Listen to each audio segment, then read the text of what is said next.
તમારી પણ ઊંઘ રાત્રે 3 વાગે ઉડી જાય છે અને પછી ઊંઘ જ નથી આવતી? તો આ વિડીયો ખાસ તમારા માટે છે. ઘણા બધા લોકો આ સમસ્યાનો અનુભવ કરતા હોય છે, પરંતુ આનું એક કારણ નથી, આના ઘણા બધા કારણો હોઈ શકે છે. જેમ કે તણાવ, ચિંતા, અનિયમિત ઊંઘનો સમય, રાતે મોડે સુધી મોબાઈલ જોવો, રાત્રે ચા કોફી વધારે પીવા અથવા તો ઊંઘ આવવા માટેનું યોગ્ય વાતાવરણ ના હોવું. ક્યારેક શરીરની બોડી ક્લોક છે એ અનિયમિત થઈ જાય છે. પણ જો આ સમસ્યા એકવાર થાય તો વાંધો નહીં, પણ જો આ સમસ્યા વારે વારે થાય, દિવસ દરમિયાન થાક અનુભવાય, તો આ સમસ્યા પર ધ્યાન રાખવું જરૂરી છે. જો તમને પણ આ સમસ્યા થતી હોય તો સિમ્પલ આ 3 સ્ટેપ ફોલો કરો.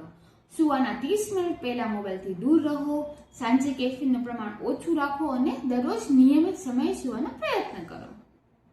તો ચલો તમે પણ કમેન્ટ કરો, શું તમને પણ આ પ્રોબ્લેમ થાય છે? તો કમેન્ટમાં લખો યસ.